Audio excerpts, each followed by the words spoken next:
আমি কা বিৰোধী জাতীয় মঞ্চ অসমৰ কেইবাটাও জাতীয় জনগোষ্ঠীয় সংগঠনে বিগত সময়ছোৱাত নাগৰিকত্ব সংশোধনী আইন 2019 বিৰোধিতা কৰা আৰু বাতিলৰ দাবীত ধাৰাবাহিকভাৱে আমি প্ৰতিবাদী কাৰ্যসূচী ৰূপায়ণ কৰি আহিছোঁ।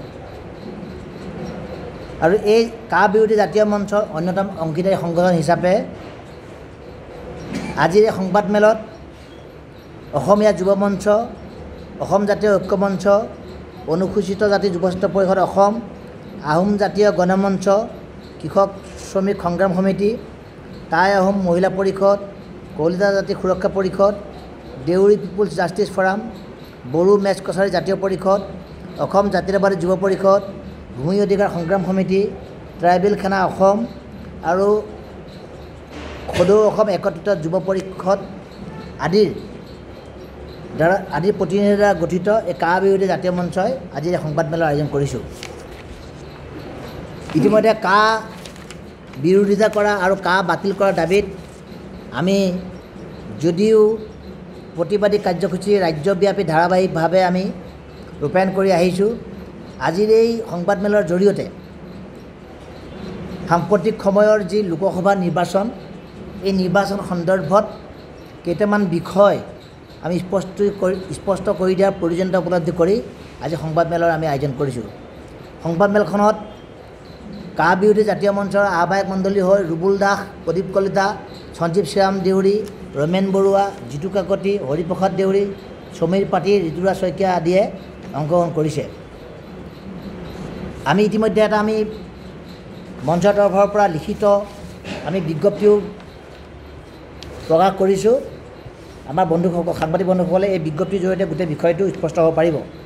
আমি সেইবাবে কৈছোঁ, প্ৰথমতে আমি কৈছোঁ যে কা অনা বিজেপিক ক্ষমা কৰা নহ'ব। কংগ্ৰেছী ইস্তাহাৰতো নাই কা বাতিলৰ প্ৰতিশ্ৰুতি। জাতীয় জনগোষ্ঠীয় সমস্যা সমাধান কৰিব নোৱাৰা সাংসদৰ প্ৰয়োজন নাই। আৰু সেইবাবেই কা বিৰোধী জাতীয় মঞ্চই জাতীয় স্বাৰ্থ সন্মুখত ৰাখি ভোট প্ৰদানৰ বাবে অসমবাসী ৰাইজক আমি আহ্বান জনাইছোঁ। সন্মানীয় সাংবাদিক বন্ধুসকল, ইতিমধ্যে অসমৰ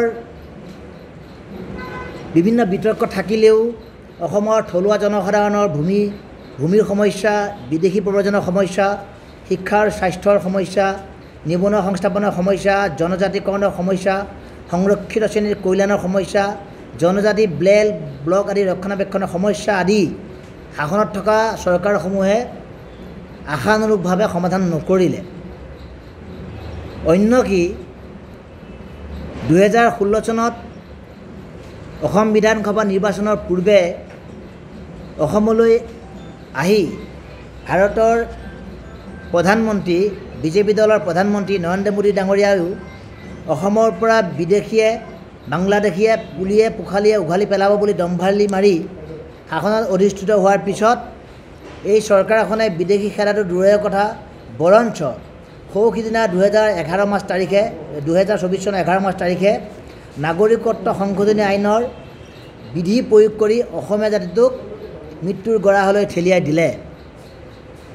আৰু সৌসিদিনা অসমলৈ অহা বাংলাদেশৰ পৰা লাখ লাখ প্ৰব্ৰজিত নাগৰিকে এতিয়া অসমীয়া জাতিৰ ভাগ্য নিয়ন্ত্ৰণ হৈ পৰিলে, যিটো কথা অতি দুৰ্ভাগ্যজনক আৰু চিন্তনীয় বিষয় হিচাপে আমি বিবেচনা কৰোঁ।